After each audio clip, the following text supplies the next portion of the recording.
રાજકોટના ગ્રામ્ય વિસ્તારમાં સાયબર ફ્રોડના કેસ વધતા ગૃહ વિભાગે નવતર પ્રયાસ હાથ ધર્યો। જિલ્લાના ગ્રામ્ય વિસ્તારોમાં પોલીસ દ્વારા સાયબર ડાયરાનું આયોજન કરાયું। ગોંડલના સુલતાનપુર ગામે જિલ્લા પોલીસ વડા સહિતના અધિકારીઓએ લોકોને ડિજિટલ છેતરપિંડી સહિતની માહિતીથી જાગૃત કર્યા હતા।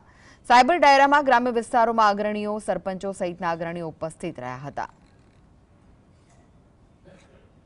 સાયબર અવેરનેસ ઇનિશિયેટિવ ચાલુ કર્યો છે, જેમાં પોલીસની પૂરી ટીમ સાંજમાં જ્યારે ગામવાળા લોકો ચોકમાં ભેગા થાય છે ત્યારે ચોકમાં જઈને અને સાયબર અવેરનેસ માટે આ લોકોને અવેર કરે છે અને બેસિક વસ્તુ જેથી સાયબર ફ્રોડથી ગામવાળા લોકોનો બચાવ થઈ શકે એના વિષયમાં માહિતગાર કરવામાં આવે છે। તો વધુ વિગતો માટે જોડાઈ ગયા છે સંવાદદાતા લકીરાજ। લકીરાજ, શું છે વધુ વિગતો આ સમગ્ર મામલે?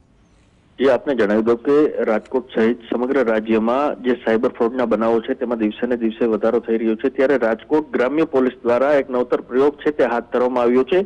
ગ્રામ્ય વિસ્તારોમાં જે રાજકોટ જિલ્લા પોલીસ દ્વારા હવે જે સાયબર ડાયરાનું આયોજન છે તે કરવામાં આવ્યું છે। આ જે સાયબર ડાયરામાં જે કહી શકાય કે જિલ્લા પોલીસ વડા સહિતની જે ટીમો છે, તજજ્ઞો છે, તેઓ ઉપસ્થિત રહ્યા હતા। સુલતાનપુર ગોંડલ તાલુકાના સુલતાનપુર ગામે જિલ્લા પોલીસ વડા સહિતના અધિકારીઓ દ્વારા જે વિસ્તારના લોકોને અવેરનેસ છે તે કરવામાં આવ્યા હતા।